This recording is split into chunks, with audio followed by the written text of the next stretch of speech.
Good morning, good evening, or good afternoon, whatever applies to you today. Thank you for tuning in. I am still trying to wake up. I've got my coffee in hand, and today's topic is going to be how to qualify for a mortgage. Before I jump in, want to give a quick shout out to Sunny Lenarduzzi and say congratulations on your wedding. I'm so happy for you, and you deserve that. Congratulations. How to qualify for a mortgage. Over 21 million people a year apply for mortgages and only 7 million close. We need to get that number up, and a lot of it is because misinformation, such as, what do I need to do to qualify for a mortgage? How do I know if I qualify for a mortgage? How do I know what that looks like? That's the info I'm going to share with you today. This is your one-stop shop for anything and everything mortgage education. I drop new videos every Tuesday and Saturday. Please be sure to subscribe to the channel so that you get the notifications, and don't forget to hit the bell to be notified. Why should you listen to this video or watch this video, and why should you listen to me specifically? Well, there are over 300,000 loan officers to choose from in the US, and I am one of them. I have been recognized in the Scotsman Guide for top originators as in the top 4,000 of those originators in the country. And I've also been recognized for the last several years in a row by Mortgage Executive Magazine as in the top 1% of originators in the country as well. That is why I'm creating these videos. That is why you should stay tuned. Thank you for watching, and I hope you enjoy this one. Do you know what sucks? Getting a loan denial. That sucks. Or being so nervous and not knowing where to start that you don't even try. Not trying sucks as well. My goal for today's video is to help you feel more comfortable with trying, to help you have a better understanding and knowledge of what you need to qualify for a mortgage, and to make sure that you end up with an approval and not a denial. I want to help you yield better results with today's video. I am going to talk about a few things. I'm going to talk about how qualifying for a mortgage is really not that hard. I'm going to make it real simple for you. I'm going to talk about programs. There are a lot of programs and what might be right for you and how do you know. I'm also going to talk about honesty and transparency. I'm going to talk about setting yourself up with the best budget. That is huge. Your budget is huge. And I'm also going to teach you about what your house payment should be.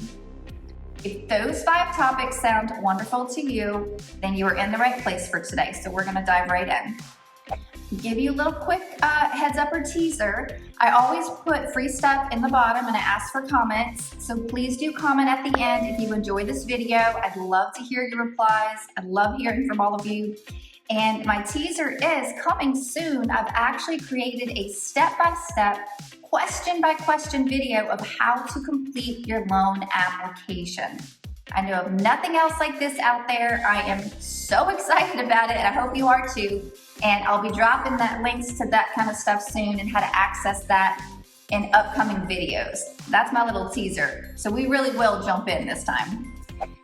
What we're going to talk about, like I said, is we're going to talk about qualifying for a mortgage and how it's really not that hard. That's the first thing that we're going to dive into. If you pay your bills on time, that's easy, right? That's something that is going to help you to qualify for a mortgage. If you have had a situation where maybe you paid a bill late in the last 12 months, you're probably still going to be okay to qualify for a mortgage. Let's say that you had some type of terrible event. We all have so much going on these days. And what if there was an illness, a death, things like that, that maybe caused you to have an isolated time in your life where things were paid late or went delinquent?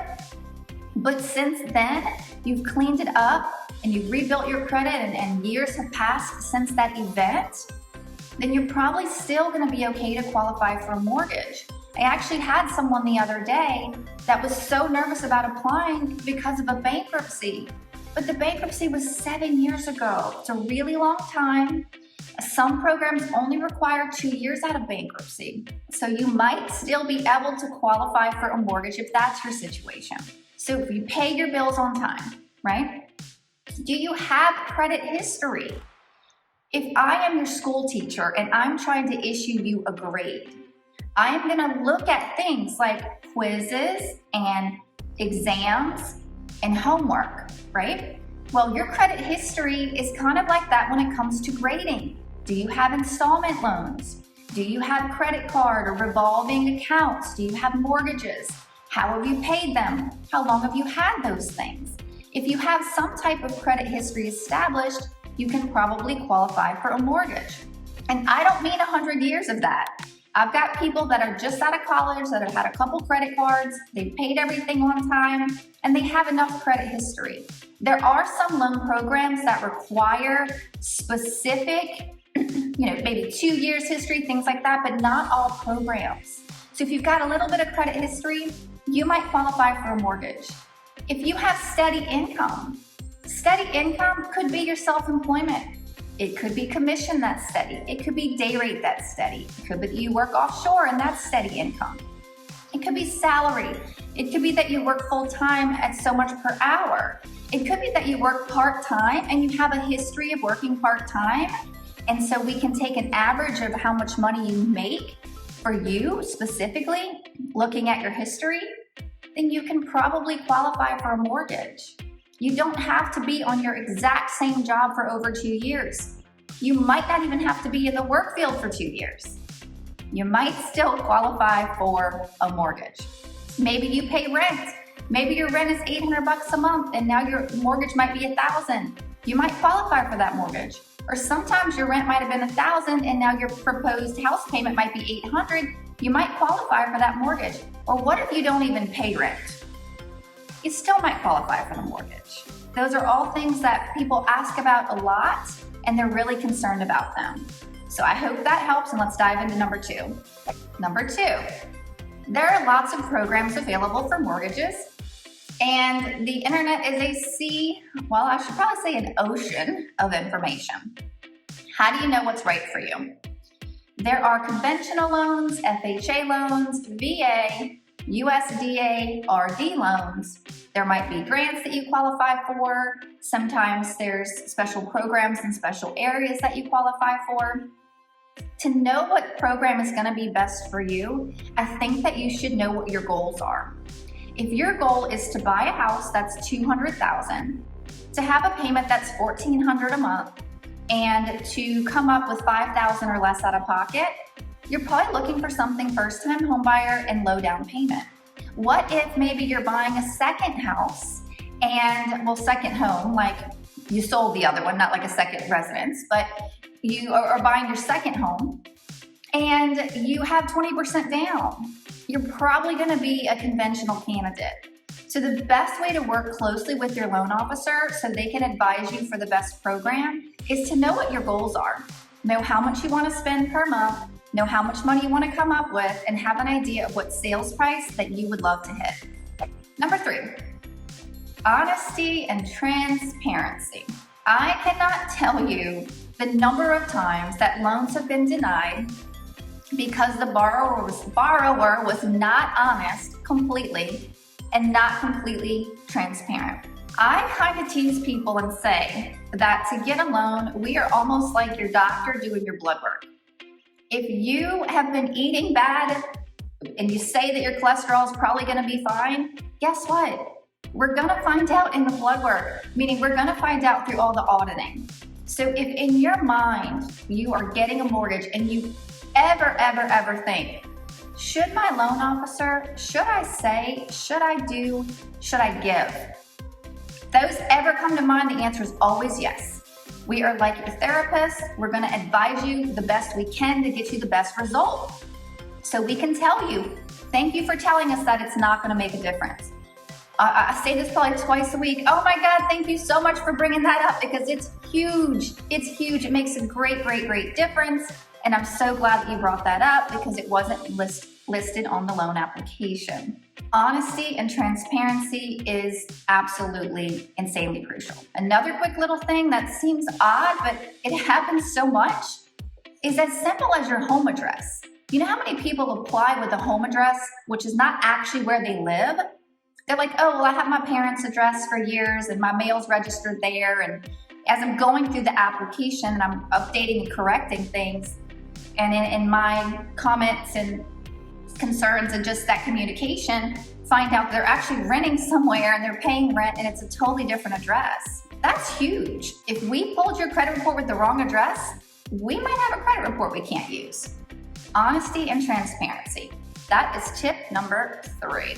We're moving on to number 4 next. Number 4 is setting yourself up for the best budget. I am a realist, okay? The world is not always perfect and everything doesn't always fit in the great little box. If you want to fit in the great little box, I suggest that your budget, meaning principal, interest, property taxes, home insurance, mortgage insurance, your total monthly payment for your mortgage, and any minimum payments for your loans or credit cards, when you add those up in relation to your income before taxes are taken out, you want that to be 40% or less. So let's use $3,500 a month.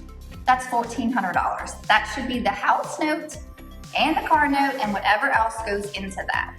That is setting yourself up for the best budget. There are some loans that will approve you up to 55% of that. Most of them want you to be around 45%. So I would say to be super, super safe, set yourself up for 40, but 45 is probably also another safe bet. But I'm giving you this for your personal budget advice, not as your loan officer, because with each loan program, we have to count your minimum payments differently. You're likely not going to have an idea how we have to do that. So you're taking and putting together this budget based on the information that you have and that you have access to. You look at the real world differently than the way that we have to look at things as lenders. Even then, I think it's a great place to start to get yourself in the right budget, and those are some really good, what do you call that, rules of thumb? Is that how you say that? Reference points? I don't know. So let's move on to number 5. It's our last one for today, and that is, what should your house payment be? I like this one, and I have a lot I want to say, so how do I make it really short and sweet? We just figured out on $3,500 a month, $1,400 is 40%, okay? Let's say that you don't have any other debt, no other debt. That 40% might be able to be just your house note at $1,400 because you don't have anything else. If you're like most people, you have other things, other minimum payments, auto loans, student loans, credit cards, things like that. If that is your situation, again, the world's not perfect, but I'm gonna give you the perfect little box and then we can move around from there. In the perfect little box, take your income, let's use $4,200 a month, and take 28% of that, that's $1,176. 28% of that income would be a beautiful house note and should be very comfortable for you. If you can't do that, or it's not possible in the area where you live to get homes that'll make that work for you, sometimes you can go higher, of course, depending upon the loan program and your other debt. But if you want the general rule of thumb, I would say 28 to maybe 33 or 34% is my opinion on where your house note should be in relation to your income. Some programs, you can go a lot higher than that, depending upon the compensating factors of your file and other debt that you have as well to be considered in the budget. I hope this has been helpful today. I hope you're enjoying the videos. I want to say thank you. I want to say please subscribe to the channel if you haven't. Don't forget to hit the bell to be notified. I post videos every Tuesday and Saturday. Don't forget about that upcoming video, step-by-step how to complete the loan application. And I'm going to drop some other videos here that might be of good use to you. And last but not least, let's connect on social media.